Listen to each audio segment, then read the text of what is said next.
And welcome to In-Game Chat for Saturday, October the 5th, 2019. It is Season 13, Episode 36. I am Scott. And I'm RJ. Yes, and I'm still drying out. You'll have to deal with me for a bit. I'll tell you about that in just a second. But welcome to the show, everybody. It is just me and RJ for this first show of October. And if you'd like to get in touch with us, our phone number is 334-272-9228, 334-272-9228. Check out ingamechat.net for all the links to get in touch with us. You can find us on Twitter. You can find us on Facebook. Just look for In-Game Chat. You'll find us there. Email us, everyone, at ingamechat.net. Streaming right now online on Twitch. Go to twitch.tv, type in In-Game Chat. Go to our website, click on the link, and you'll be good as well. And you can watch us live while we broadcast. And you can join in the discussion there going on in the chat room as well while that happens. So, oh yeah, let me do this real quick. Clap, clap. Clappity, clap, clap. That's all. Oh, man. So yeah, I'm a little, I'm not flustered or anything right now. So I'm dealing with a couple of things. The fair is in town. As is the case, our radio stations have a booth at the fair, and as is customary, we have to work 3 shifts during the 11 days that the fair is in town. The only real good shifts that work for me are on the weekends because of getting up at 4:30 and then having to work from 6 until 9 at the fair during the week is just not good. So I was there last night, and I was there just this afternoon. Normally what I do is I'll work at the first night from 6 until 9, and that's not a problem. On a Friday night, it's not a problem. I don't have to worry about getting up the next morning. Everything's good. Then normally I pick my second shift to be 6 to 9 on Saturday. I finish up here, and I drive all the way over there and work, then go home and do this. Well, I decided to do something different, and I know that pretty much nobody from the station probably listens, but I decided to do something different because Destiny is out. And I decided to work it before I come do the show. Mm-hmm. So my shift was 2 to 4 today. And understand that we have been going through a drought situation here for the past, it's been a long time since we've had rain. Yeah. We're wondering when winter's coming. I mean, it's been so hot and dry these past few months. We've been breaking temperature records for the past couple of days here, with just highs being, nasty, upper 90s and 90 to 100. Yeah, heat indexes into 100, stuff like that. So, and understand, by the way, people who do live here and listen to this radio constantly, I know that you guys know this. I'm basically speaking for those who tune in who aren't from here and who aren't regular listeners of the programming on this station or any of our other stations because they're from out of town when they listen. But so today that all changed, and it happened to change while I was at the fair doing my shift there. There are. It's not that it's never rained at the fair before. It totally has. I mean, this is the 66th year that they've done it. Mm-hmm. So yeah, it's totally rained at the fair before. I've never been there when it's come down before. I've never been there to see what happens when it happens. And for the most part, it gets deserted. It was amazing to see. And then, like, the wind came and the rain came, and there's no cover over our booth. I mean, we've got it's it's shack-like, you know. It's a metal thing, but there's no full walls, except for behind us. It's not very efficient for the type of rain that you got. There's a roof over our head. There's a wall behind us, and there are waist-level walls on the sides, and then it's open in the front so people can come into the booth. So anyway, rain picked up, and my shoes are still completely soaked. I changed shirts. But my shirt is now hanging in there so it can dry out. You may well take your shoes off. Take your shoes and socks off right now. Really? Air dry something. Because I can't think of anything that's more uncomfortable than wet socks. Oh, man. Oh, God. Yeah, it's nasty. Oh, my God. That is... Oh. All right, I don't know that I've ever been barefoot in the studio before. It's just carpet up here. You'll be fine. Well, they just came in and cleaned as well, so. Oh, man, wow. Anyway, enjoy that, everybody. So, yeah, it just poured and poured and poured and poured. Don't forget the wind assist. Yeah, like if you go... I have a Facebook page for Jay Scott, and if you go to find that Facebook page, Jay Scott on Facebook or whatever, look for that. For those of you in town, just look for my Facebook page. You know how to find that. For those of you out of town, you got a Facebook page. Go to Facebook, look up Jay Scott. You'll see a video that I posted of the rain and the wind coming down at the fair, and just people running like it was, just bad. So, anyway, so. That's the first thing I'm dealing with. The second thing that I'm dealing with is I am still, I think last week I told you I wasn't feeling well. This week that is developed into chest congestion. Joy. Yeah. So it has not turned into a head cold, which is nice. So I'm not feeling cloggy and stopped up or anything else up here in my head. It's just in my chest. So I've had coughing fits. And my voice is a little bit... I can hear a difference. I don't know that you guys can, but I can totally hear a difference. So, anyway, those are the only things really that's enough. Grumbling like an old man. The bones and joints and everything else hurts. So yeah, we're supposed to get a good bit of rain coming in, like I think on Monday or Tuesday, and that's supposed to then drop the temperatures that we've had. So we can actually experience something of what, fall weather could feel like. Fall weather for us is like, oh, it's in the 80s. So, anyway, welcome to the show. Goodness. Oh, where to go first, really? I mean, we should talk about what we've been playing. But this is, you have to understand. Tell you what. RJ, you go ahead. Okay. What have you been playing? Played a little bit more of Code Vein. Had made a little more progress. I finally faced a second boss. Yeah. Because the first time I played through, fought against Oliver Collins, the same boss that you fought in the demo. So I went through that fine. A lot of searching around the areas, which was a little difficult because it was a maze-like area with a lot of fog and mist, and you couldn't see a lot of areas anyway.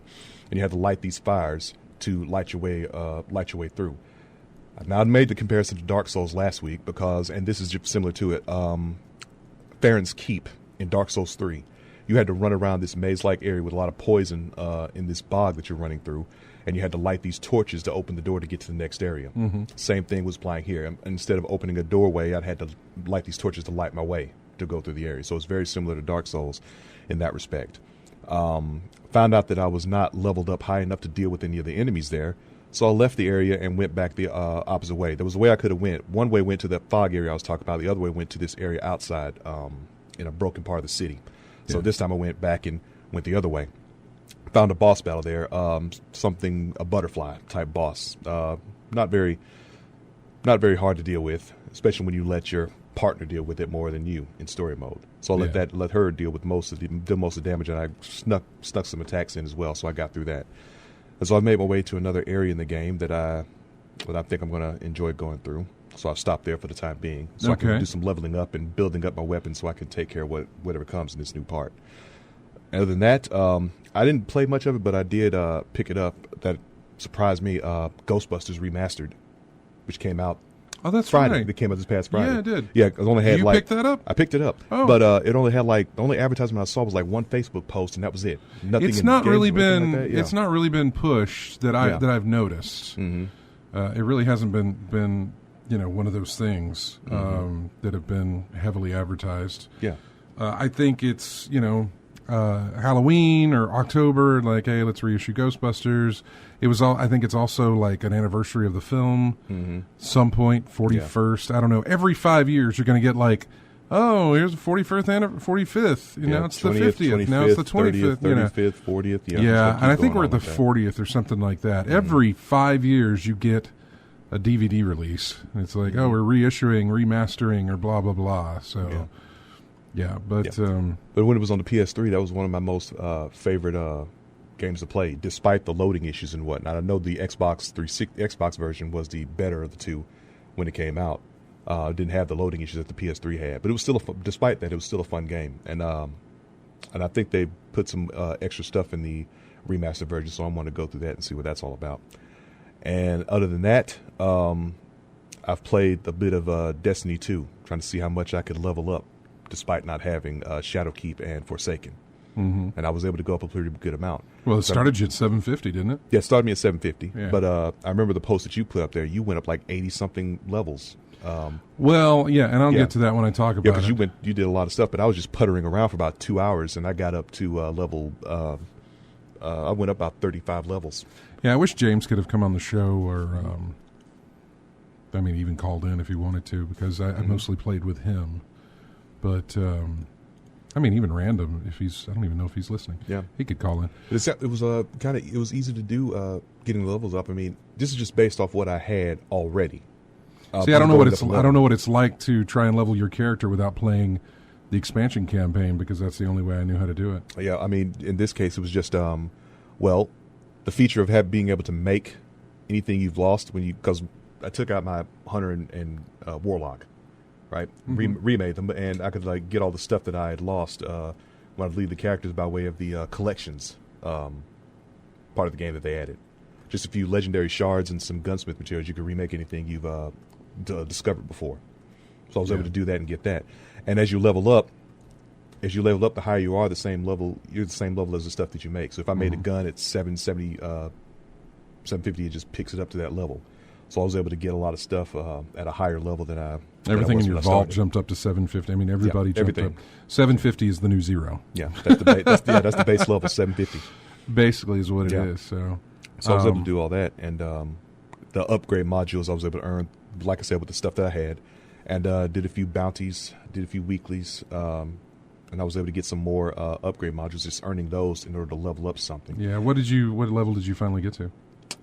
785 Okay. with my Titan. Yeah. The other everyone else is at 750, but I was focusing more on my weapons and everything else because I got my Song of Justice, my favorite scout rifle. I got that up to 800. Oh, nice. But I couldn't get up, and I focused on my armor after that because that's going to be my main weapon anyway. Hard light, Saint 14 shotgun, a Gentleman's Vagabond, and the Curtain Call. I've got to work on my Saint Sybil 14 sword. I got to build those up. It's going to be a grind. I wish we could get you over on the PC side of things, man. I wish we could. But I'm still thinking about the aspect of they're giving Forsaken the DLC for it for free, but it's still $25 in the PlayStation Store. Well, yeah, that was something that we discovered that I don't necessarily know if it was clear or wasn't clear, but James and I had both been under the suspicion that if you buy Shadowkeep, you would also get Forsaken with it. Kind of like if you buy the new expansion, it brings you up to speed with everything else. Yeah. And Shadowkeep does bring you up to speed with everything else, but it does not include the Forsaken campaign with it. Yeah. And some of the things that come with Forsaken. You have to buy that separately. So not only are you shelling out, base $35 for the new expansion, but to get everything else, you got to throw in another $25. So you're looking at 60. Yeah, you're basically looking at $60 to get the two expansions. So if you don't have it up to speed, you're going to be paying $85. Honestly, $60 for Forsaken and Shadowkeep ain't that bad because Forsaken's got a lot of great content in it and a good story. But my current outlook on that is I do have cross save enabled.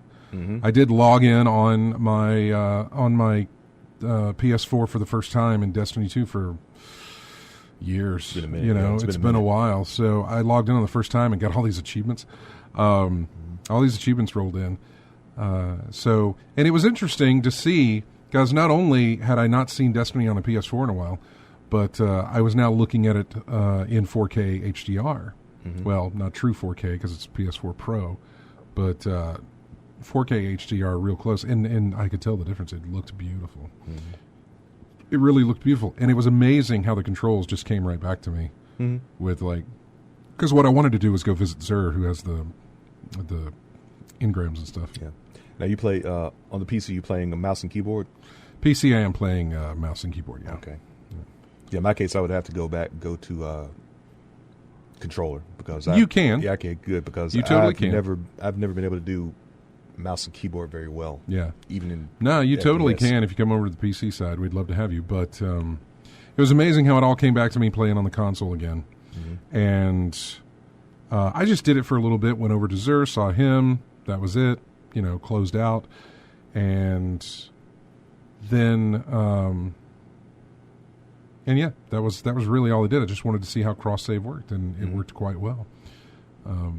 Eventually, I will get Forsaken and Shadowkeep on the PS4, but I'm going to hold off until we start seeing some maybe Black Friday deals or some discounts or stuff like that.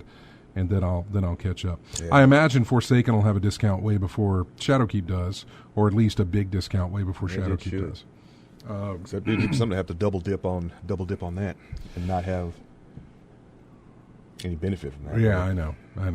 Yeah, because like we said, that's $80 right there. So. Anyway, that is all. Well, I take that back. That is not all I played. I'm going to save Destiny 2 talk until after we come back from the break. But I will say that I did have some time before Destiny 2 launched, or the DLC launched on Tuesday. Yep. And it was, I think, Saturday or Sunday. I can't remember what day it was that I decided to put in Uncharted Lost Legacy.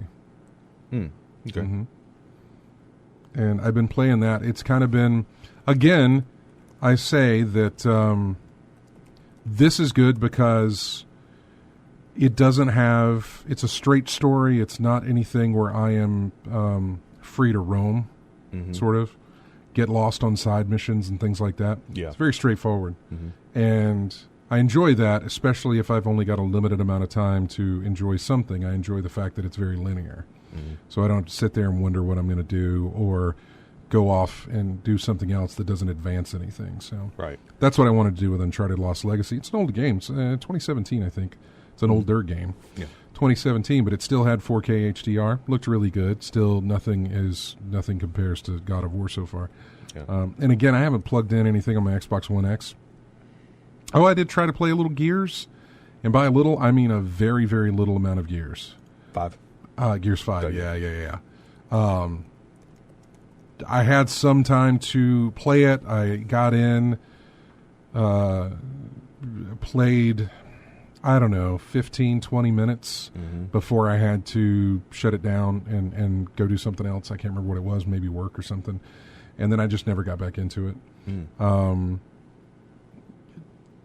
I will eventually get there. But I can't really give you an estimate on how that looked in 4K and everything else until I do.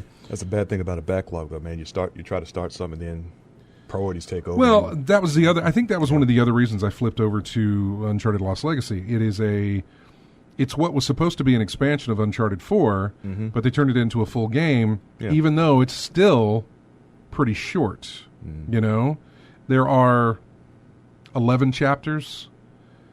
And in a few days, I was up to chapter... I say in a few days, not even a few days, just like in a day, I'd gotten to chapter 5. Yeah. So, short, but like too big to be a DLC, or... Yeah, it's short. It's not... I'm not saying it's short on content, just short on the playthrough. But they They filled it out for a full-fledged release. It was not a $60 game at release. I think it was 40. 40. Yeah, I think it was 40 when it first came out. Yeah. So I think that was the thing, was that they just didn't want to.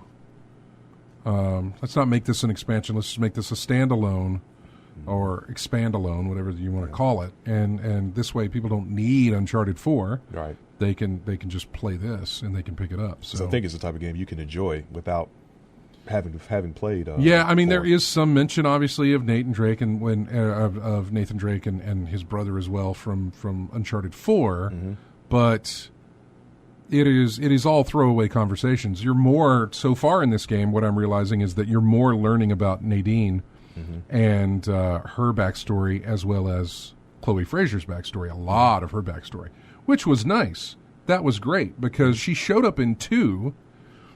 And then she showed up for a brief moment in 3.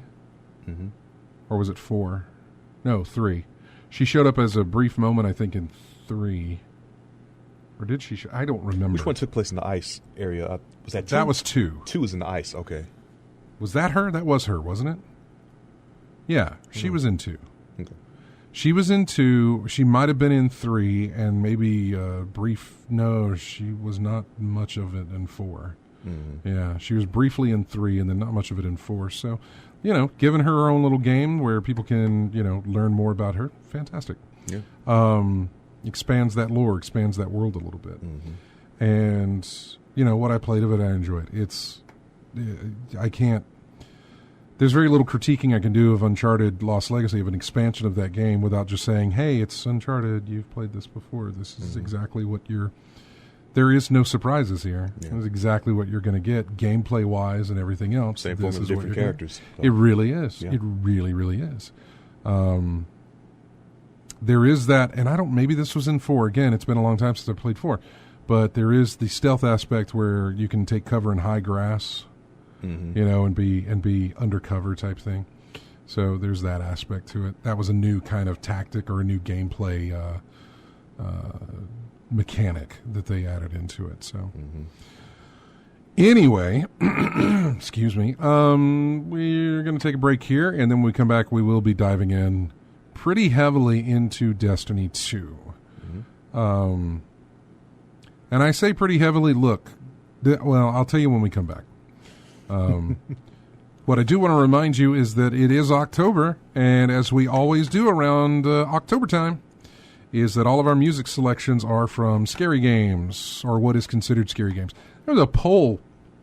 We did a poll on the morning show this past week, and it was talking about best horror films when adjusted for inflation as far as the money they made. Okay. Yeah, and we're, and the guy who sits behind here, Greg, he has it all in front of him, so he's just like, what do you think's number one? And, we're sitting here thinking, Exorcist, Amityville, and he's like, nope, not Exorcist. Amityville Horror, nope, not Amityville Horror. Rosemary's Baby, nope, not Rosemary's Baby. Oh, and then we're Poltergeist. We're just throwing out these horror movies. Well known. Right? Yeah. Let me guess. It's something obscure. It's not obscure. Oh, really? It's something that doesn't fall into the horror genre to me. How about The Birds? No, it wasn't The Birds. I don't know where they were on the list, but it wasn't The Birds. It was Jaws. And Jaws just does not feel like a horror film to me. Yeah. Well, see, then we took another list that talked about best horror movies not adjusted for inflation. Just best horror movies of their day or whatever. Yeah. And in the list was Gremlins, Ghostbusters. I'm like, those aren't horror films. None of those are horror films. Completely wrong. Okay. Ghostbusters is more comedic than horrific. Ghostbusters is a comedy. Gremlins is more of just a fun little family thing. I might say family. I mean, there's some rough stuff in there.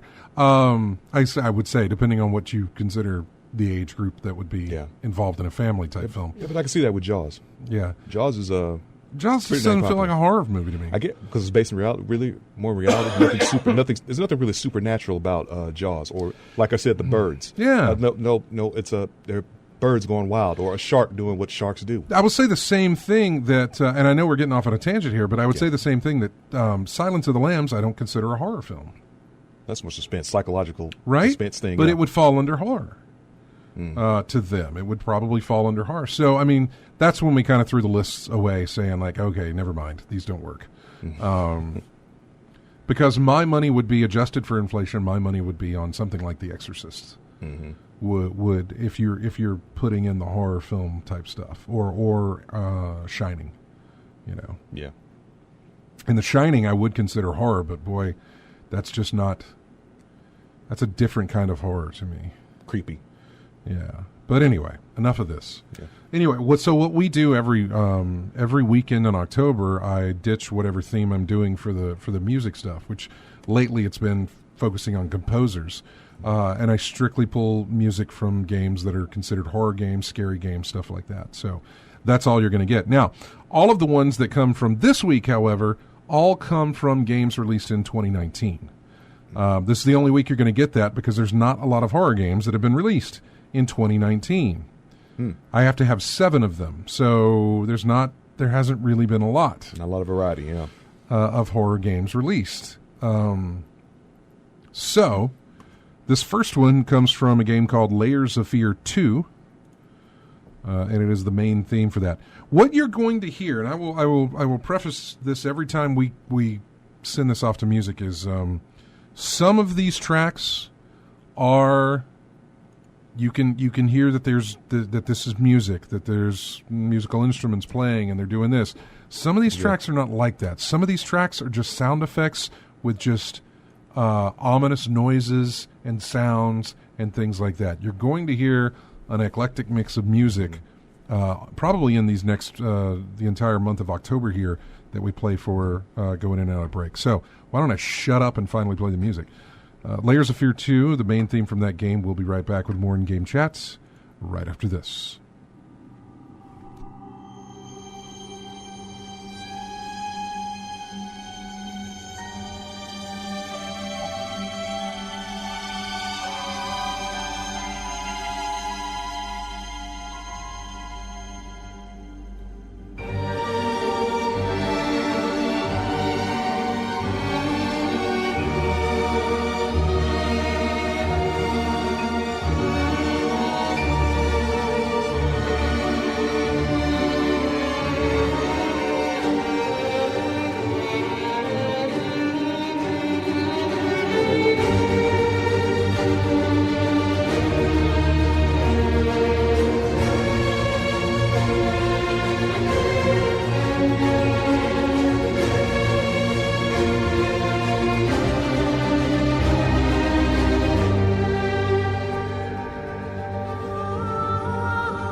Welcome back to In-Game Chat. This is music from Man of Medan.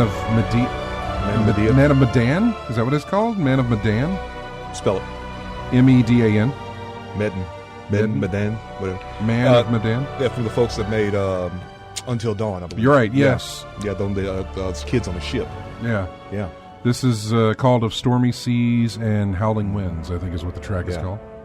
Yeah, same, pretty much the same format. All those different characters running around and anybody can die at any given moment. Right, if you make exactly. the wrong decisions, yeah. Yep.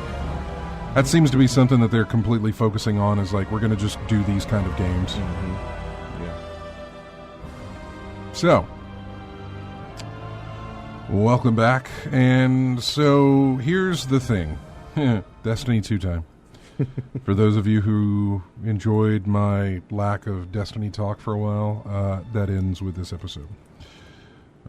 Actually, I mean, look, I'm not going to always come back and talk to you about Destiny, because all it is a grind fest. That it is.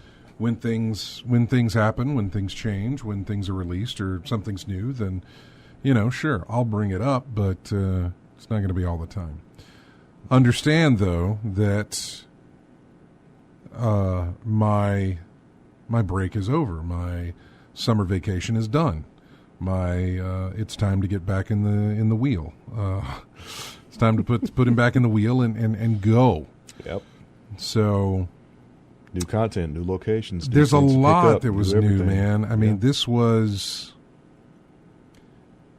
the first release that Bungie has done by themselves. Yeah. No help with Activision. So they decided to do it in a big way, which was, not only are we going to turn our game free to play, most of it. Yeah. But turn our game free to play, and also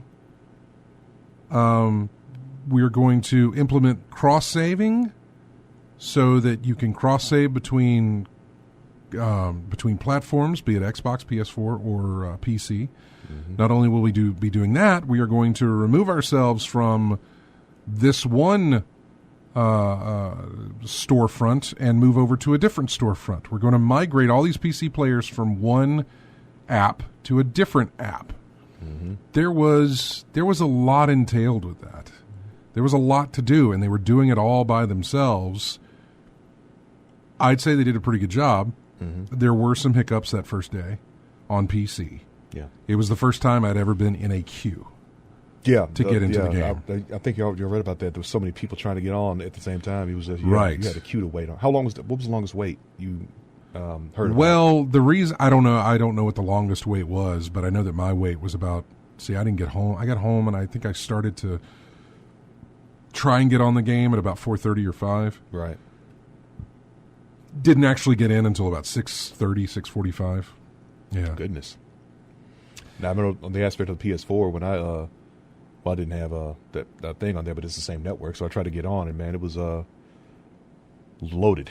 There was so many people in the tower and everything else. I mean, it was like the radar screen was like almost surrounded by little blue blips of everybody around there. You could hardly navigate around there. Everyone was it was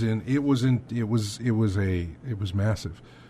They had 200,000+ at least on the PC trying to get in and play. Mm-hmm. That's at least that many. Right. I don't know exactly how high up it went, but it was probably the most that they had ever witnessed. And there were going to be delays. The reason it took me so long to get on is because at that point, around that time, they shut down the server so that they could look into the issues and see if they could get things fixed. Yeah. So they took the servers offline at some point. The servers were offline for at least an hour.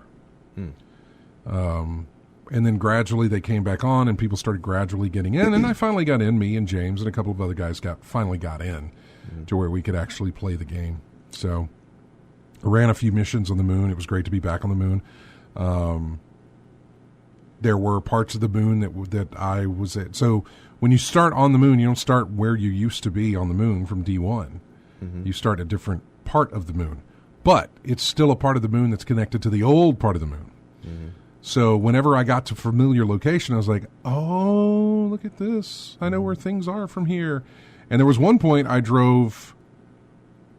I drove my vehicle to the old spawn-in location from D1, and I was like, oh my, because there was a story I think that took me over in that direction. And when I got there, it was just like, oh man, nostalgia, waves of nostalgia with this game. There's even an exotic quest that takes you back to the old Cosmodrome, where the tank falls in and you have to fight the tank and everything else, and it was. The nostalgia rush was fantastic. First mission. Mm-hmm. Because when I remade my Hunter and Warlock, that was the first thing they had you do. Mm-hmm. Go to the Cosmodrome, fight the tank, and then head for the hills and get to the tower. But there is an exotic mission with the new thing that will take you into that area, and we saw some new people, going through it. It's a public space. Yeah. But then it takes you further, and you have to do a lot of platforming through some areas that the background of the area is very familiar. The area that you're jumping around in is all familiar. You've just never been this direction before. Mm-hmm. Instead of going, you start to go vertical. Mm-hmm. You're platforming vertically up into the higher area of a place you've been before, just never at that height. Mm-hmm. And so that was nice to see. We couldn't help, me and James Random, who were in there with us, and I think a lot of people feel the same way. We couldn't help but feel like Bungie at some point will bring the entirety of Destiny 1 into PC. Mm-hmm. They obviously don't seem to be done with it. With some of these things. I mean, they brought the moon back. They brought parts of the Cosmodrome back, and D1. So we don't feel like they're actually done with that, and we kind of hope that at some point that'll be there. So anyway, loaded up, got on the moon, started doing some missions. There was one mission, the very first mission you do, I think, pulls you into an area where, you round the corner, the music cue hits, and you see something amazing. I don't want to spoil it for anybody, but what you see is something you did not expect to see, and I really didn't expect to see it so soon. They have talked about this over and over again, and then boom, it's right there, and I was like, oh, okay, and so that becomes the catalyst of what feels like your story. And I haven't finished the campaign yet, so I don't know if it delves deeper into this or what happens. Can you recall how long the campaign was for Forsaken? No, I can't. But I do remember that me and Random, and I think James as well, we went on a tear one night. Mm-hmm. We started at like 4, and then I didn't get off the computer until like 9. We were just like, go, go, go, go. Okay. There was nothing blocking us out. So something else that Bungie has realized through these different expansions and season passes and everything else is that a lot of people like to blaze through things. Especially when you get overpowered, a lot of people like to blaze through and let's see how fast we can take down this boss. I run strikes like a marathon. Mm-hmm. Once I had fully leveled up, if I go into a strike, then I am zoom, zoom, zoom. I get past the first lock of content, you know what I'm saying, where they've gated the content until you finish this, you can't go further. Yeah. And as soon as I finish it, boom, go right through, don't shoot anything, I'm just moving. I'm going to the next part that's gated me off. Mm-hmm. And so I will do that. What they learned, though, was let's do that with bosses, which is annoying. So the bosses, when you look at their health bar, you see the 2 little lines in their health bar. Mm-hmm. So you take a chunk of their health off when it gets to that line, and the boss goes into an immune phase until you take care of enemies in the area. Mm-hmm. Take that next chunk off, the boss goes into an immune phase until you finish things. That's annoying. I hate that. They're doing it so that you spend more time with it. I think it's ridiculous. Yeah. But they're doing it because, hey, we don't want you to blow through this. We don't want you to blow. We don't want you to blow by this or whatever. They want it so that it's, oh, hey, it took you how long to finish? Like if I could take out those locks, those content locks, and those phases, those boss phases, it'd be a fast game. Yeah. It'd be a really fast game. And I would not care, but they happen to care. Is it any more annoying than when someone activates escalation protocol on Mars and those boss battles like that? Or are you so powerful now that those aren't really a problem for you? Escalation protocols are not. No. I can't solo them. Okay, I can solo the first. I can solo wave 1. First level you can do. Yeah. You can do solo. Yeah. I can at least solo the first wave, but I can't solo I can, but what it's gone from now is it's gone from doing a 9-man team to I can do it with a buddy or 3. Yeah. Okay. You know. I mean, I'll say annoying because it was like I was in a lost sector, and I guess I just happened to be under the area. I'm underground, and the thing said you're part of the escalation protocol. Yeah. I'm like, what? I don't want to be a part of that. Or someone activates one, and then suddenly you're in it. Yeah, that happens. Things like that. Yeah, that'll happen. So yeah, it's. I don't like that, but obviously that's just the way we're going now. Apparently, so anyway, James and I played it. The next night, that was day 1. By the very next day, we'd found a cheese, or at least the community had found a cheese, and so I went to try it out, and it worked. And James came on, and I said, "Yeah, I'm doing this cheese, man. You want to come along?" And so we started having this rotation, this cheese of basically speed leveling. It's speed leveling to the soft cap, basically. Yeah. Okay. Soft cap is 900, and so that's why when you saw me go from 8 whatever it was to 900, it was about 80 levels. It was 810 to 900. Yeah. Yeah. So that was done because there was a cheese farm. You know. Yeah. Basically, you load in, you get on your Sparrow, drive over to this boss, take him out, and a chest will show up. That chest will drop at least one piece of gear, and you just, as soon as you get that piece of gear, you load back into the spawn zone, drive back, he's there, do it again. Lather, rinse, repeat. Over, and over. And then occasionally, while you're doing this, a high-value target will show up, and you can take him out and get an extra piece. A public event will show up. You take that out, and you get an extra piece. So heroic. Yeah. So we just did this for hours.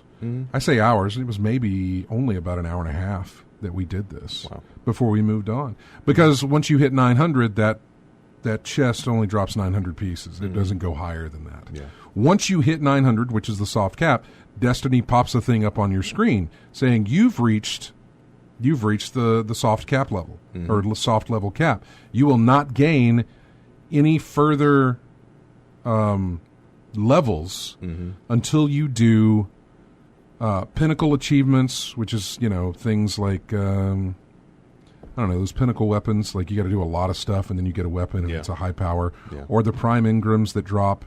That's the only way you'll get advanced. If you do the flashpoint, which is the EDZ or something, one of the planet things. EDZ Mercury, right? Like that, yeah. That's when the rest of the game opens up. That's when hey, run 3 strikes and get an engram. Hey, run the Nightfall, get an engram. Hey, play 4 matches of Crucible, get an engram. Play 3 matches of Gambit, get an engram. Yeah. So that's when the leveling begins. Once you hit 900, so that's kind of where I'm at, and I haven't even finished the campaign. So we're looking at maybe tonight getting on and trying to finish up the campaign. We're talking about trying to go back and run a year 1 raid because James has never done it, and a couple of the guys have never done it. I know you've never done it either. Yeah, I've never done that. Like I said, I could never get with the group. They always want the people with experience, but I have no experience with it, so I never could get in. Which is why I really wish you had it on PC, because I want to bring you along for this. Probably right. It's something we may do tonight. It's something we may do tomorrow. I don't know. Okay. There was something else I noticed in there, too, with the elements of your void, fire, and I say void, fire, and electricity. I had everything unlocked when I created my new characters. I don't know if that was based on my account or whatnot, but I did notice that there was a third aspect of your ability.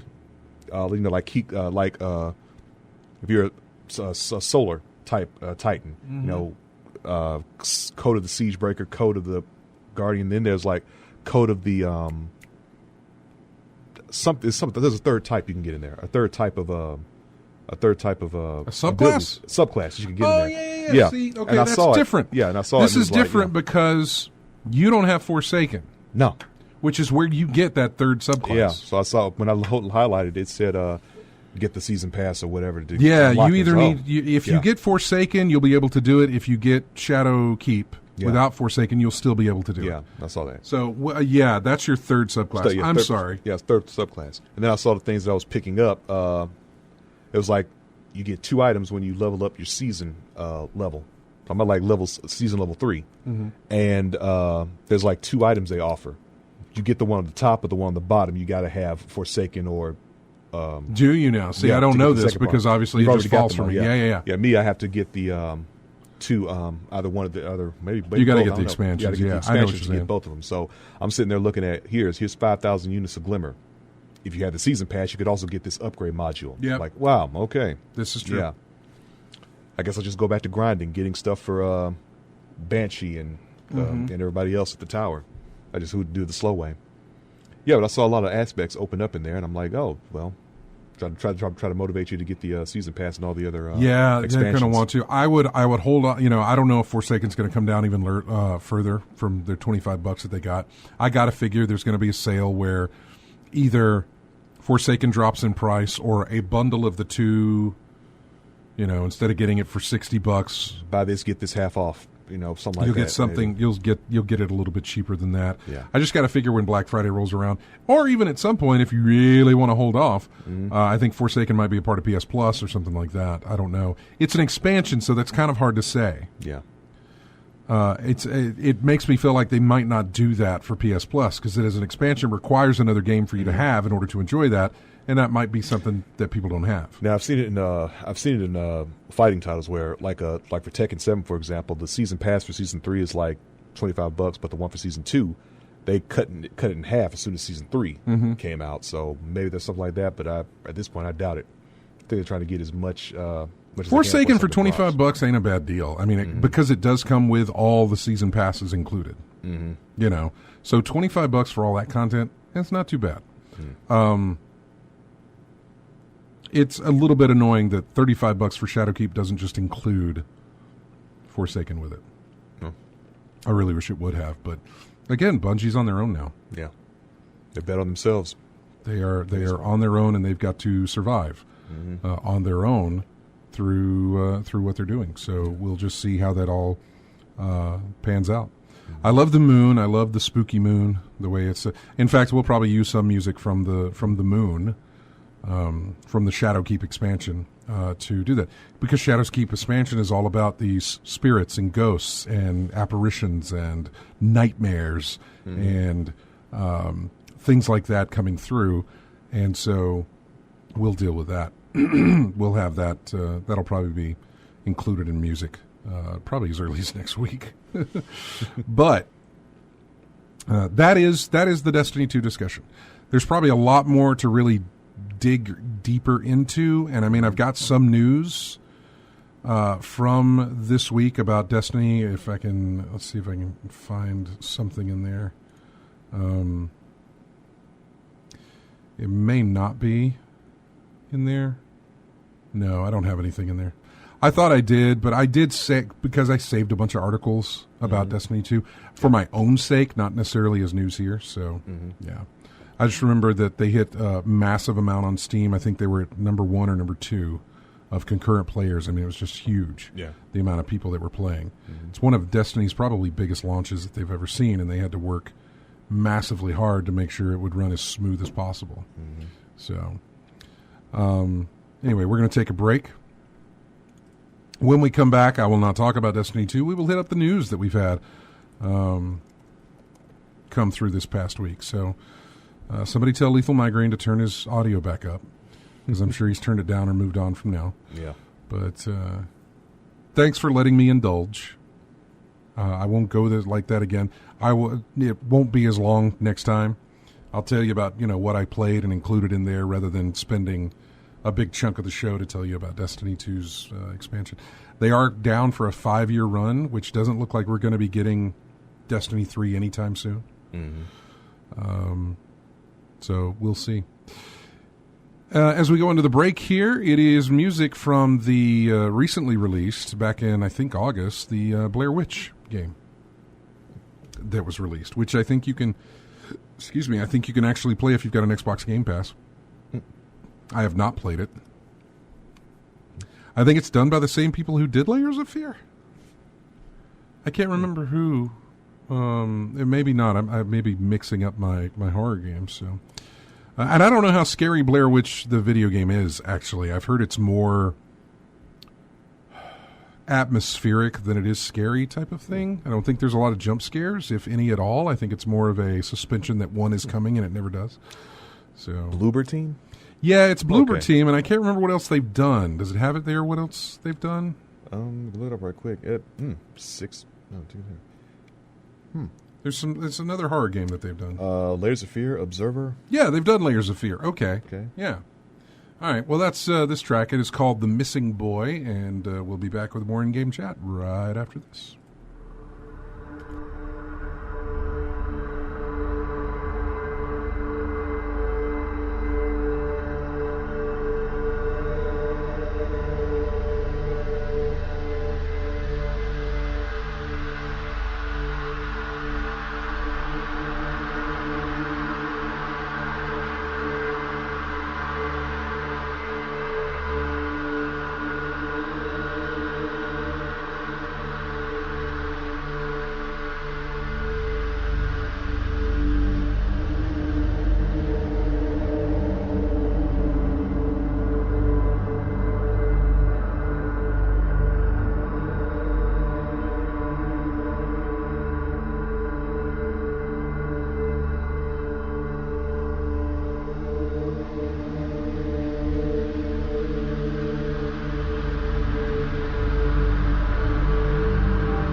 Welcome back to In-Game Chat.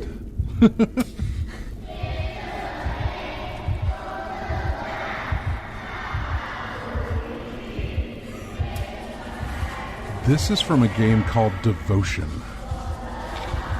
And the title of the track is called Crushed by Reality. Like I said, some of these things are just noises, atmospheric, and that's exactly what this is. I kind of wanted to get in here faster so that people just tuning in would be like, what is this?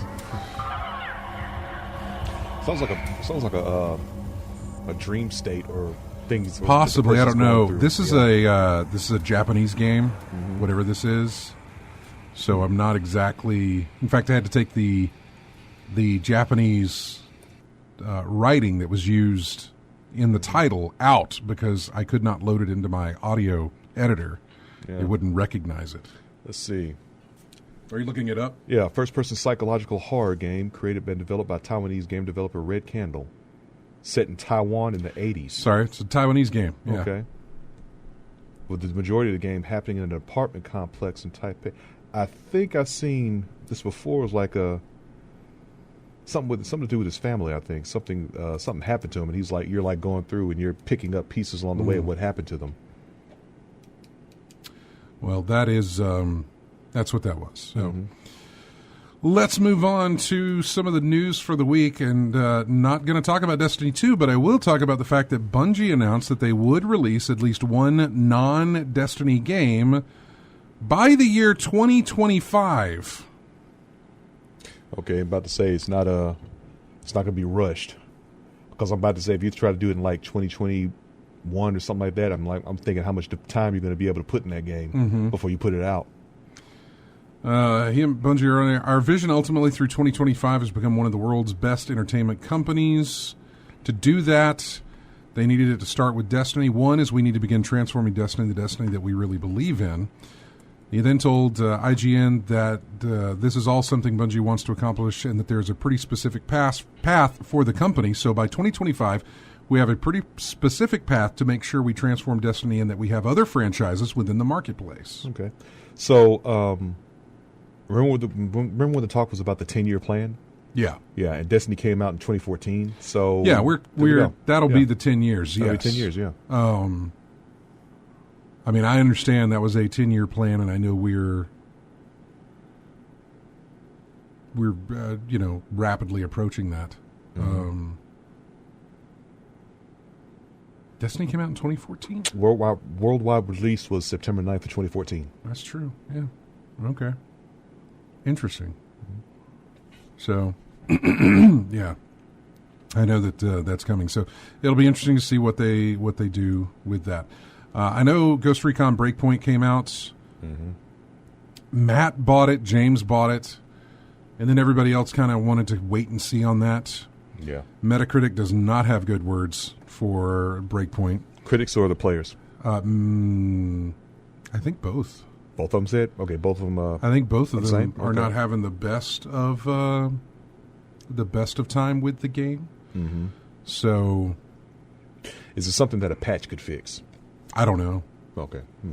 No, I don't think so. I honestly don't think it is. I think it's just they mixed Division in with. They wanted to bring that Division aspect into Ghost Recon, and it's not working.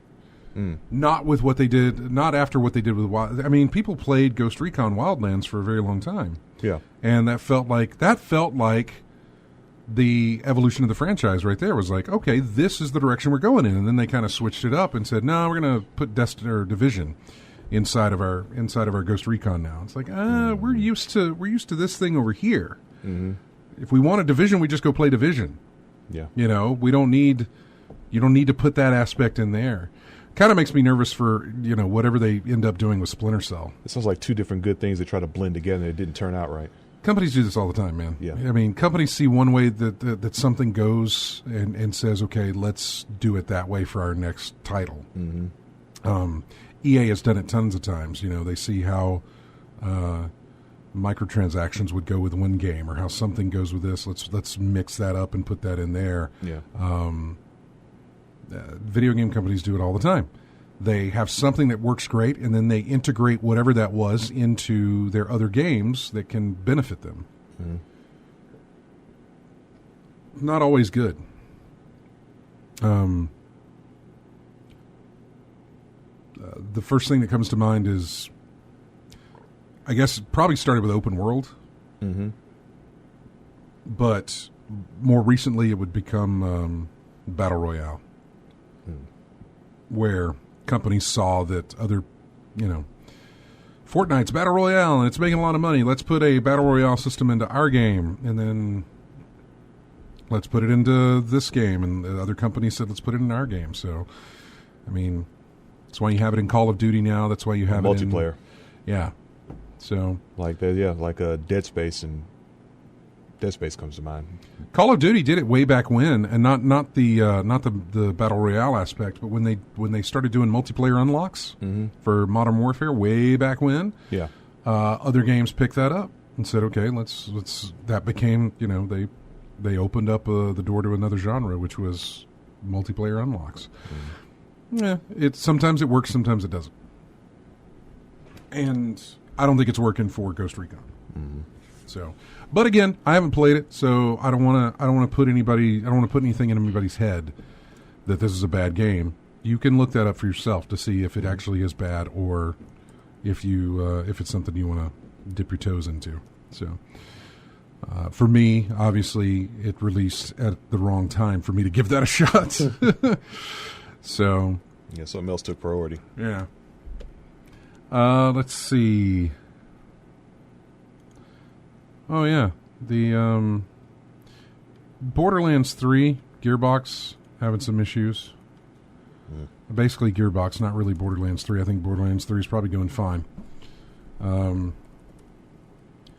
Bobby Prince, which is a composer, filed a lawsuit against Gearbox Software, Valve, and Randy Pitchford for unlawful usage of his work in Duke Nukem 3D 20th Anniversary World Tours. The suit states the composer excuse me, wasn't paid for his work in the 2016 re-release, which is in breach of the contract he signed in 2010. They had a limited right to use his music in Duke Nukem 3D in exchange for a royalty equal to $1 per unit sold. The electronic files for the music within Duke Nukem 3D World Tour include text specifically stating that Mr. Prince owns the copyright to the music and has reserved all rights to the music's use, yet Gearbox incorporated the music into the game without ever contacting him and without clearing the rights expressly mentioned in the electronic files. So it's a copyright thing. Those are always fun kinds of lawsuits to get into. The other one was that Troy Baker said that he was not going to return to do the voice because Gearbox did not go union with their game. This one I don't know. I'm a little bit weird on this. Baker told VG247 that he turned down the role because Gearbox wouldn't go union. From what I remember, though... Okay, let's see. Tales from the Borderlands actor Troy Baker, who played this character in Telltale Games' adventure game, turned down the role in Borderlands 3. That was according to Randy Pitchford. He said that Troy turned it down. Honestly, I remember Troy saying that. I thought I remember reading articles where Troy said they never came and asked him. But from what we're finding out now is that he turned it down because Gearbox would not go union. The voice actor is a member of the American labor union SAG-AFTRA, which fights for fair treatment of workers in the industry. In 2017, the union reached a deal that ended an 11-month strike against video game companies. And he says, I can't do a non-union gig. Union members can only accept union work. That was one of the things that even kept friends of mine who were developing video games with, I would say, AAA or even, depending on the publisher, from, like, I would say, ooh, can you put my voice in? Can I send you a thing and you can use my voice or something like that? They couldn't use it because I was not union. Yeah. And that was the only way they could throw voices into games was because, we're union, we can't do that. I talked to Amy plenty of times. Can I just give you a scream or give you some background dialogue or something that I can just say and send over to you? Or my friends at Twisted Pixel I wanted to do that with, or anybody else that I've talked to. I just wanted to get my voice in a game. And for the most part, none of them could do that because of union. I am not a member of Screen Actors Guild. I could not do that because they had to pull from that pot. Yeah. So that was the only way they could have used me, and I'm not a member, so it wasn't going to work. But SAG-AFTRA released a statement confirming Gearbox refused and disengaged from union talks. The misguided decision by Gearbox to deny their performers the opportunity to have fair union wages, a safe workplace, and the possibility of health care coverage for their families is unfortunate. They reached out to Gearbox, but they said nothing. Gearbox representative provided a statement after publication. Troy is an exceptional talent. We were disappointed that he declined to partner on Borderlands 3 after being offered the part. We wish him the best. Gearbox is a Texas company and is bound by Texas law, which means that a person cannot be denied employment because of membership or non-membership in a labor union or other labor organization. As a talent-owned and talent-led organization, Gearbox enthusiastically works to ensure our pay and working conditions meet or exceed union standards. We also believe strongly in hiring local voice actors whenever we can, which is why we're thrilled Troy's career really took off after working with us. That's an interesting thing. We're really glad that he made it because we were not going to be using him in the game anyway. So what it sounds like to me... See, there's a first comment here says something doesn't add up here. At least one of the other actors on Borderlands 3 is fairly high profile as a member of the same union that Troy Baker is in.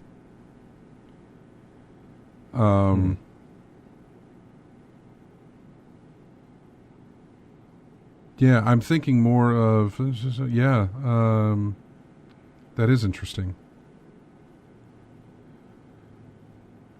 There's a difference in doing non-union work when one's union is on strike and when it's not.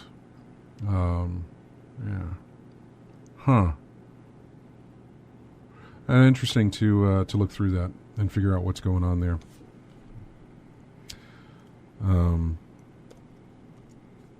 I'm not against the unions or whatever or anything like that. I'm only talking about it in the sense that I want my voice in a video game, and I can't be a member of a union. That's my only gripe to make it happen.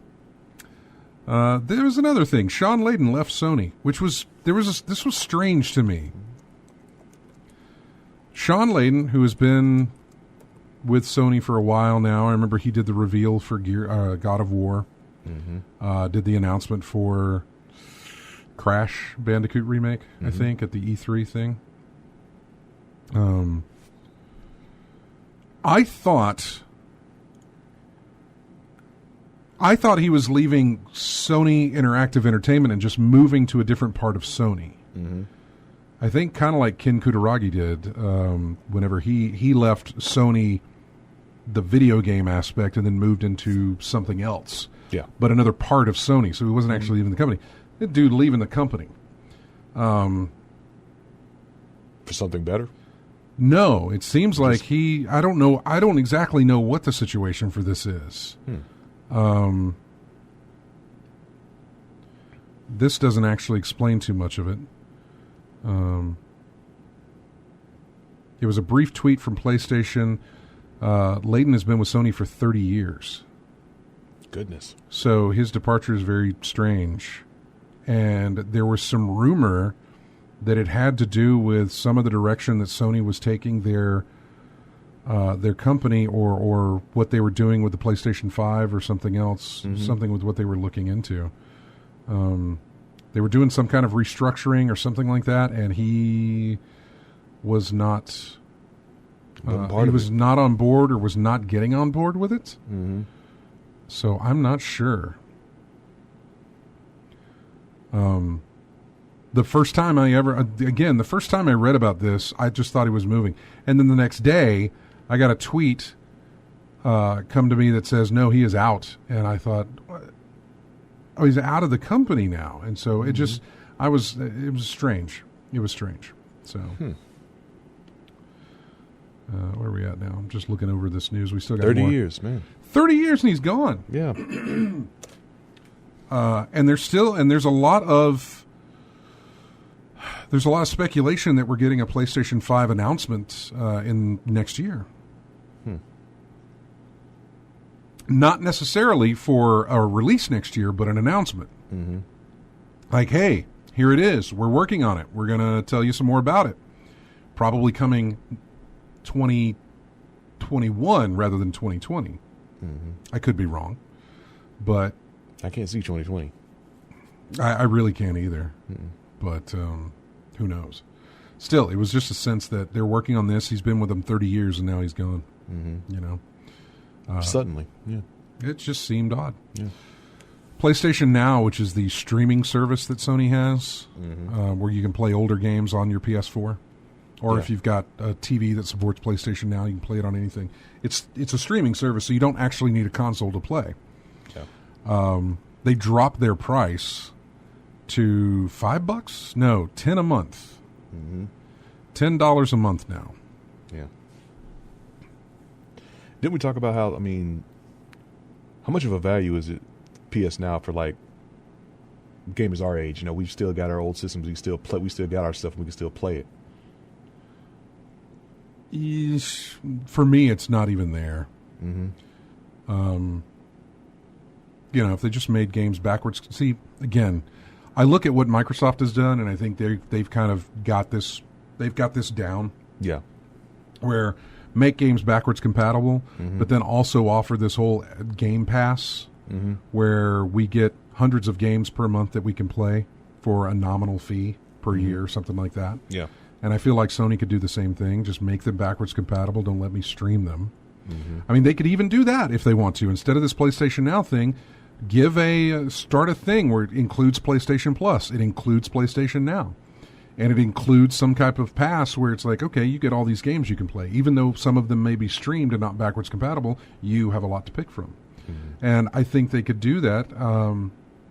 I like the direction that Microsoft is going in what they're doing, and I really wish Sony would follow. I like the direction that Apple is going in, where it's like, here's $5 a month. You get to play all these games, and we will rotate them in and out per month with new stuff for $5 a month. I don't do a lot of mobile gaming, but I like that aspect. I like that design. It'll nickel and dime us to death. I wrote this whole thing about it for our show post last week, where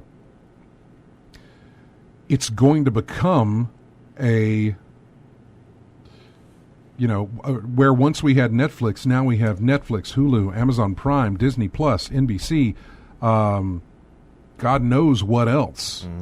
And it's just going to nickel and dime us to death with monthly fees of apps. It'll be small, $5 here and there, but enough of that adds up. Adds up, yeah. And I feel like games are doing the same thing. I've seen this before. Microsoft has the Xbox Game Pass. It includes a lot of stuff, not just Microsoft games. It's wonderful. Ubisoft has a Game Pass now, right? EA has a Game Pass now. The more publishers look at this, they're going to say, well, then let's do this for ours. And they're going to start pulling their games from these. It's just like what's going on with the TV apps, Yeah. Disney's pulling everything. Yeah, NBC is now pulling their shows for their own app service. So you won't find NBC shows on Netflix or Hulu or anything like that. Disney is doing the same thing. They're going to be pulling their stuff from Netflix and everywhere else for their own app. Video games will go the same route. You won't find an EA game on Microsoft Game Pass because they will pull that from there and put it on theirs. Ubisoft will do this, the same thing, pull it from there and do that. If more publishers go this route, which there's not too many who can really afford to, Ubisoft and EA are pretty big in that regard, so maybe they can do that. But I don't think Squaresoft could do it or Square Enix could do it. They could. They'd have some there, but not as many. What's another company? THQ maybe? Capcom, yeah. Capcom's another one. The more this is successful, and it always will be when you only have one or two in the market. When you only have one or two or three in the market, it's going to be successful. Then you oversaturate, and then somebody's going to fall off. Somebody's not going to make the cut. Somebody's eventually that pie can't be divided up anymore to make a profit. It's the same. Works the same way in radio here. There is enough audience for. I mean, obviously we're in the South. There's enough audience for a couple of country radio stations. You split that pie enough, everybody's still making a profit off of it because there's enough people to divide that up with. But if you take something that is on a much smaller genre, you take classical music, you can't split that pie here in this area. What's another one? Maybe alternative rock too. I don't know that that's a pie worth splitting. That's going to benefit anybody. I mean, obviously, when you do that, what's the term we've said before? I used to say it about wrestling all the time. More companies. I mean, competition's always good for the consumer. It is, and it's not. Competition is always good for the consumer until it becomes overly competitive. And by that I mean there's just too many choices. So then the consumer has to actually sacrifice. The consumer says, well, I can't pay for your app anymore. Sorry. Yeah. I can't, I love your shows, but I just can't go in that direction anymore. So which doesn't help them because then they've split a pie that can't be split any further, and they're not going to make money. So we'll see. AC Ray says, I'd worry if I was paying consistently, but binging for a month every once in a while seems like a decent deal. It does. I agree. Like popping in for a month of Ubisoft Plus or whatever it is so I can play the latest Ghost Recon game that came out, for a month. That's not a bad deal to me. In a game space, I don't necessarily mind it too much because that'll give me time to play a game and then either continue paying to play more of it or back out because I've finished with it. There's options there. I just don't know how long the options will exist and get supported, depending on how many people show up. So, I don't know. But we'll see. We got to take a break again. Why don't I have music here? Hang on.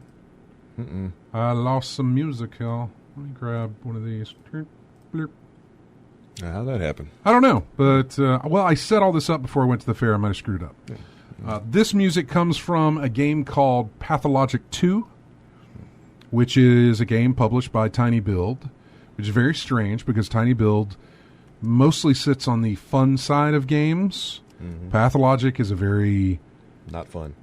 A very psychological, unsettling, strange type game. So, and they made a sequel because it was successful. So this comes from that game, and it's called The Archaic Way, and we'll be back with more in Game Chat right after this. Again, all this music sounds very strange.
And welcome back to In-Game Chat. This is music it's the main menu theme for a game called Close to the Sun.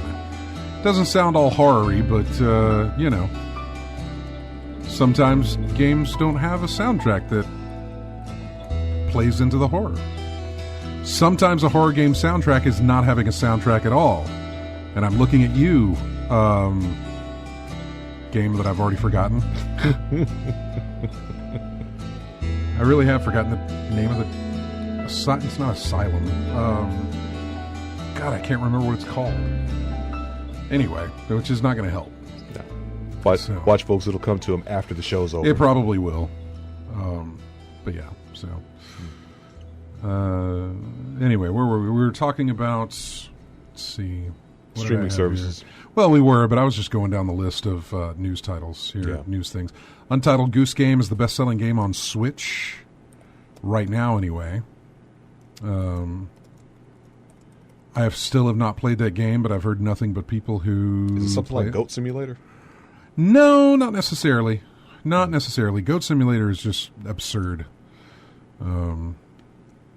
This is not Goat Simulator. I see that Google's ad campaign is now working.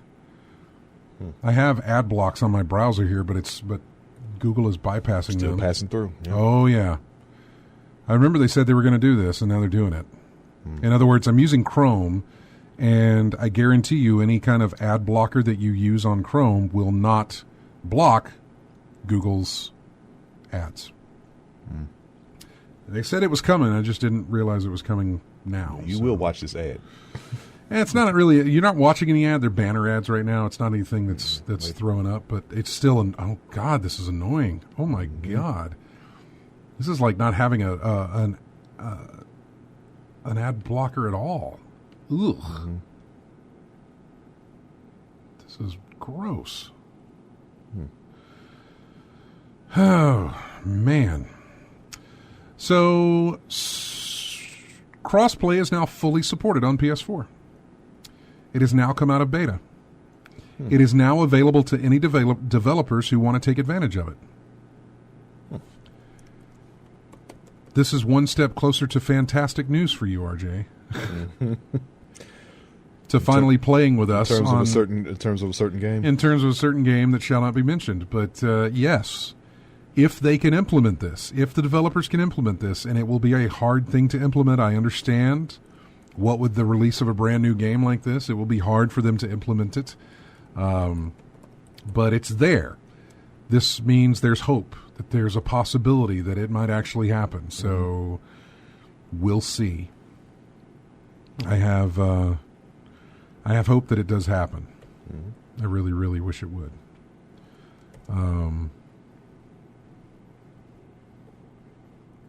Hitman 2. Return of the Obra Dinn lands on Switch, PS4, and Xbox One on October the 18th.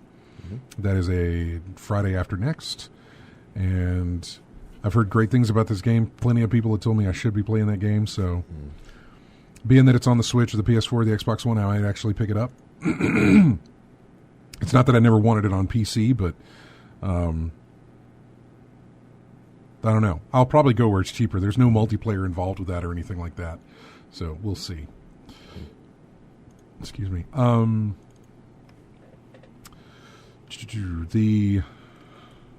was that again? The Writers Guild? Yeah, the Writers Guild Awards dropped the video game award category. Oh, there won't be a video game writing award in 2020, a representative of the WGA said. However, the category will be reinstated when there is a critical mass of video games covered by the WGA in order to provide a meaningful award selection process. Okay. After the inaugural 2008 award went to the relatively unheralded PSP game Deadhead Fred, the following 11 years saw AAA franchises dominate. Naughty Dog writers won 5 of the awards, 2 for Last of Us entries and 3 for Uncharted games.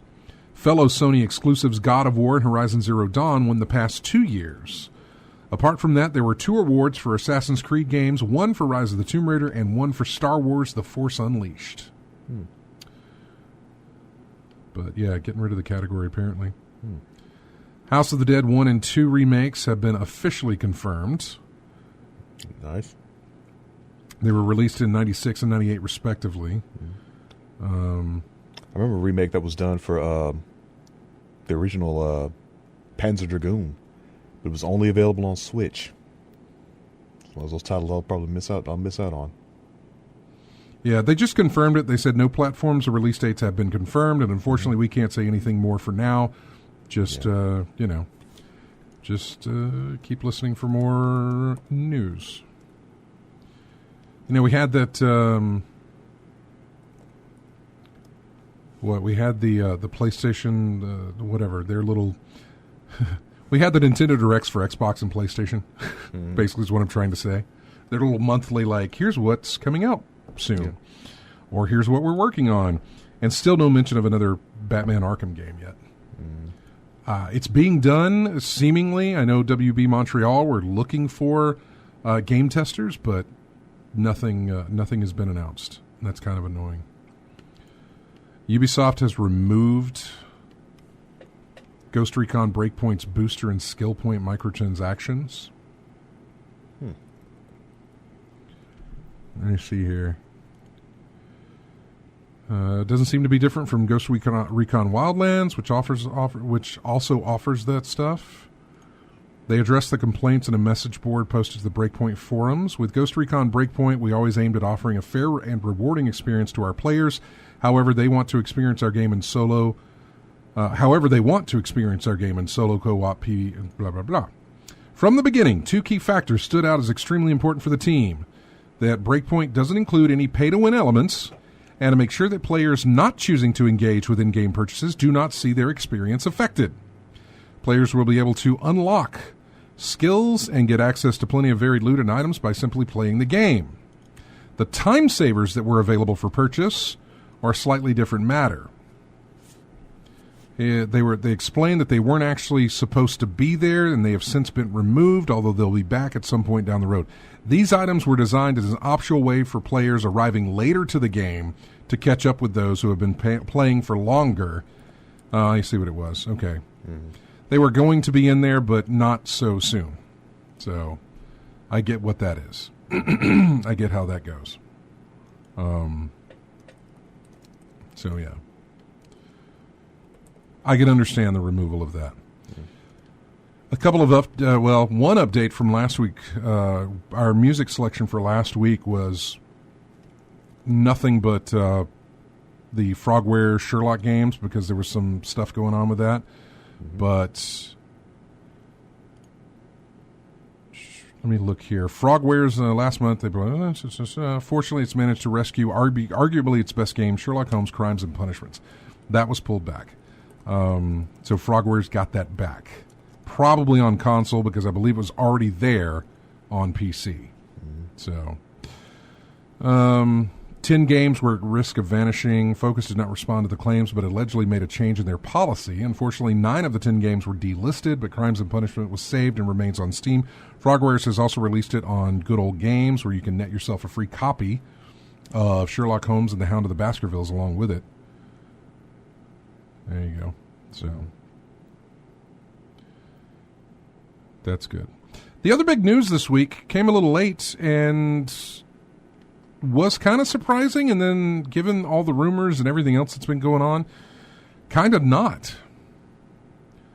Rockstar Games finally confirmed that Red Dead Redemption 2 will get a PC release.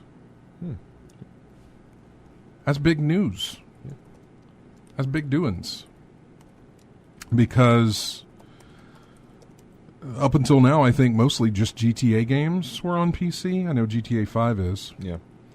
But when they announced their launcher, yeah, they gave us San Andreas on the PC for free. Right, but when they announced their own PC launcher, I thought, I bet Red Dead's coming. Mm-hmm. You know, I bet they're getting prepped to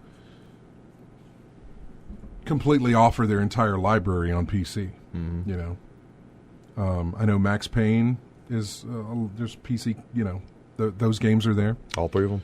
All 3 of them are on PC. So I knew that was there. What was missing mostly was Red Dead. And Red Dead 2. Mm-hmm. Red Dead never saw a PC release. Mm-hmm. But then we started getting certifications and classifications from other countries and things like that, and we're thinking, there may be something to it here. And that is exactly what we got. So Rockstar finally confirmed the news PC cowboys have been waiting for. Red Dead Redemption 2 will release on PC. Few details were revealed in the announcement, but the studio did commit to a release date of November 5th. That's close. With special bonuses available to players who pre-purchased through the Rockstar Games launcher starting October the 9th. We've long suspected that Rockstar... This is from PCGamer.com, by the way. We've long suspected that Rockstar would bring this game to PC, same way it eventually sent GTA 5 to PC as well.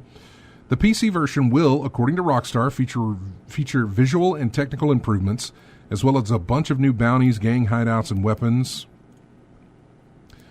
Rockstar hasn't officially supported GTA modding, but that hasn't stopped anyone from sticking Iron Man into the game, creating GTA Online role-playing mods and tinkering with the graphics, of course, yes. In addition to the Rockstar Games launcher, Red Dead Redemption 2 will also be available on the Epic Games Store, Green Man Gaming, and the Humble Store, with pre-orders for those versions available October the 23rd. Surprising thing about this, the Steam version will not be available until December. Rockstar says that more details about the PC version will come next week. That is very interesting. That it's being released, but Steam will not get it until December. Why? Epic's getting it. More people get it from us. Or? Humble Bundle. I mean, almost every single store is going to get it, except for Steam late. Why? I don't know. There's a deal in the background or something. I don't know. Well, see, at first I thought maybe it's to drive people to the Rockstar Games launcher, but then I thought, no. If you're putting it on other stores, then there's no... Like, you would release it on your store first, everybody else's store second. Yeah. But instead, you're releasing it on yours and everybody else's except Steam first, and then Steam comes last. And I don't know why that is. Who gets the bigger cut? Who takes the bigger cut? Steam. I mean, maybe it's a cut thing. I don't know.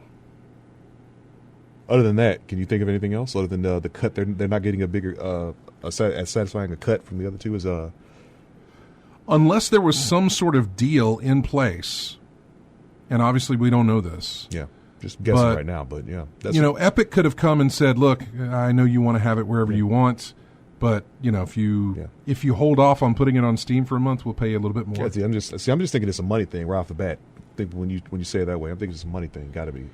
I'm thinking. Maybe, I don't know. Yeah. But also the fact that it's only exclusive, or at least not on Steam until December. It's just not on Steam until December, but you can get it everywhere. But that's my other point, is that it's only like a month wait. That's nothing for us, for gamers. That's fine. We got a backlog we can go through. So I don't understand why it's. I don't understand why that is. I probably never will know, but I'm really curious as to what it is. For only a month. You would think that if they were going to delay it, it would be delayed further. But it's just like, it's a month wait. No big deal. What was the shortest term for an exclusive? Like 6 months? 3 months? 6 months? Borderlands is only exclusive, I think, for 3. 3 to 6 months is a short time, but this is like I said, 1 month. So, but when you look at something like Borderlands, where it's a nice little co-op online component type thing, you kind of want to be there at the beginning. Red Dead's, this is for a game that's already been out on console for over a year. Yeah. So, it'll get a lot of people. I'm curious if they're offering, I'm curious what the price will be whenever they offer it up on October the 9th. It is the 5th. And I'm wondering how their online aspect is doing. I don't know. That's a good question. I think it's doing fine. They keep releasing content, so I think it's fine. GTA 5 has done... They're still releasing content for GTA 5 has done online. Miraculous online. It is unreal how well that has just gone. And so I'm pleasantly surprised by the way that's done for GTA 5 and the content. Looking at the online aspect of Red Dead Redemption on console, that they're still going with this online thing. I've never tried it. I've never tried any of these things online. I tried GTA 5 once online on consoles, and it was so buggy and nasty, I just never went back. Yeah. So I'm not surprised it's doing well for. Yeah. I mean, it's not bad. It is a grind. I'll give you that. It is a grind. But what makes the grind difficult is the behavior of other folks online, of course. It's not well policed, is it? No, not really. I mean, especially when the oppressors came out. Right. You're trying to make a drive from Sandy Shores to Los Santos, and you get blown up by an oppressor. What is an oppressor? That's a flying motorbike. Okay. With lock-on missiles. Which I think is the fastest vehicle in the game. Okay. And you and people who go up with driving that thing around all over the city and just blowing up folks' product, buildings, properties, their cars, all over the place. Things like that. Yeah. So. Well, that pretty much wraps up the news. We got into all of the news there. Good job. Yeah, I know. Well, I actually we had news backing up for like 2-3 weeks, wasn't it? We did. I actually haven't looked at the news since I've been gone. Okay, here's one. Kevin Conroy will not be voicing Batman in the new game. Who are the alternatives? Hang on, let me see here. I'm just looking at it right now. Okay.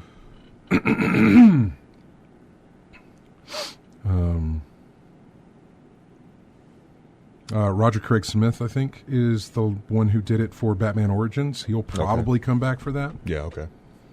But Kevin Conroy said, nope, it ain't going to be me. Yeah. So... I mean, he was a signature voice, but there were alternatives at least for it. Yeah, a voice is never... I've never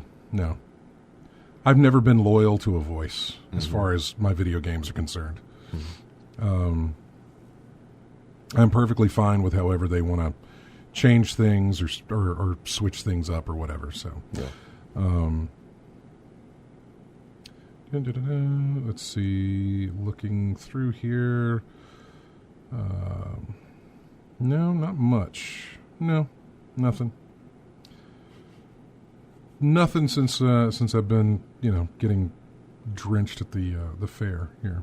So anyway, I guess you should enjoy the food there, right? Oh God. Did I ever? What did I have? I had fried cheese on a stick.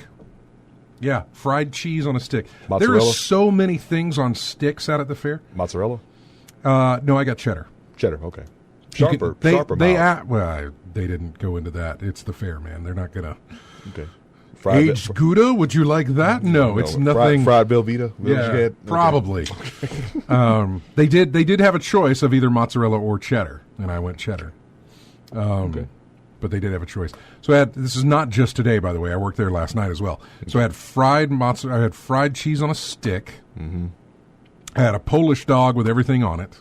Polish sausage with everything on it. Okay. Onions, Peppers, tomatoes. No sauerkraut?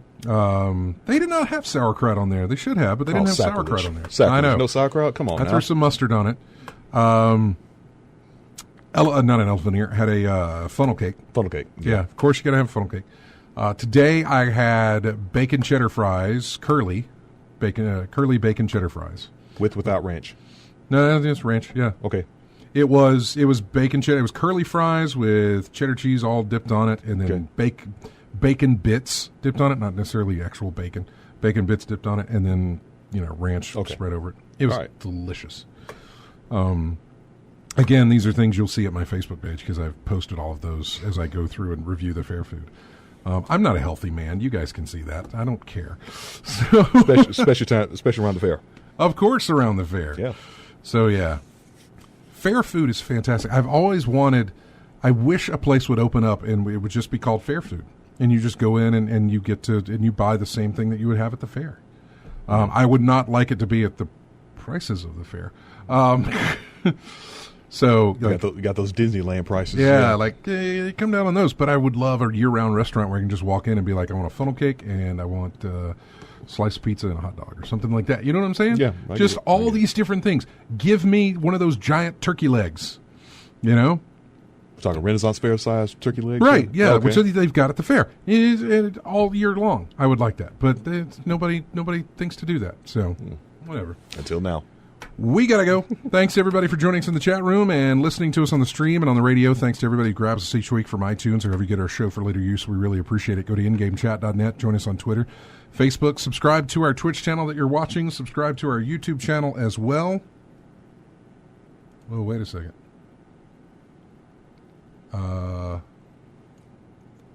People are here that weren't supposed to be here. Okay. Well, I'm not prepared for that. Anyway, so yeah. Thank you, everybody. Have a great week, and we will see you. We'll see you next Saturday. Leaving you with Resident Evil 2 music. It's called RPD Hall, and we'll be back next week.